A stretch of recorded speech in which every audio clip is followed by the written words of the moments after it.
The first sign that you might be neurodivergent. Difficulty in social interactions. What does that mean? Difficulty in social interactions. Now, this is very arbitrary, right? Difficulty. What is being smooth in social interaction? All of us who are watching this, the 97 people watching on the stream in front of me and the 48 people watching on TikTok, we have all had situations where we were talking in public, and after we went home, we looked in the mirror and we thought to ourselves, that was not our smoothest work. We felt like we were awkward. We just weren't on our A game. So this can happen with anybody, right? Neurodivergent or not. But when you are neurodivergent, let's just take autism, for example. When you're autistic, this condition is a condition where you struggle to communicate with the neurotypical world. It causes a lot of isolation, a lot of frustration. For some people, suicidal ideation, right? And we talk about that. And that's why this content is so important, because if you're feeling like you're the only one who's going through a certain thing, and then you see that other people are going through that thing as well, it validates you. It lets you know that you're part of the human experience. So that's why when it comes to autism, we worry about the isolation that comes. Isolation can come in many different ways. Maybe it's a kid who is dealing with aggression and they're autistic. It's going to be hard for them to socialize. Somebody who is struggling to make friends. Maybe they're unmasking and they're showing their true selves. So you're having a hard time connecting with people. Whether we like it or not, people need people.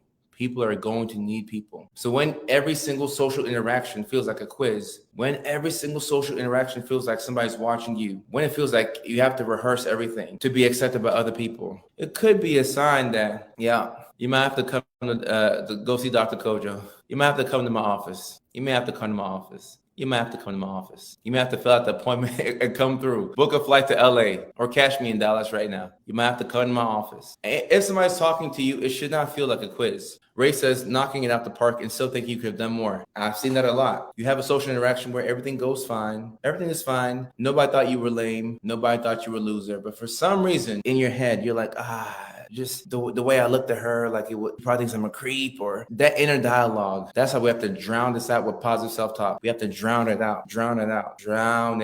Because sometimes your mind will default to the negative. Negative thoughts just come, but we have to train our brains to not believe every single negative thought that comes into our heads. The brain is geared to help you survive. It's not really geared to make you feel good about yourself. Not all the time. It just wants you to survive. So sometimes your brain can work against you. Dark Nico Studio says, I have zero social cues. All right, so this is a good example. So Dark Nico Studio, thank you for this comment. When I said one of the 4 signs that you might be neurodivergent is having a hard time in social situations. This is what I'm talking about. So having zero social cues. Let's say you're talking to a girl you really like. You might not pick up on the fact that she's tired of talking to you. When people are tired of talking to you, what will they say? Like, oh, that's crazy. Yeah. Oh, yo, that's crazy. But somebody might say, yo, what are you about to get into? That's Black people talk. Anytime you're at somebody's house, there's a Black person, and they start to look around. Anytime you're at a Black person's house, and they start to look around, they look on the floor, and they go like this, and they're like, yo, so what you about to get into? That's their way of saying, it's time for you to go home, right?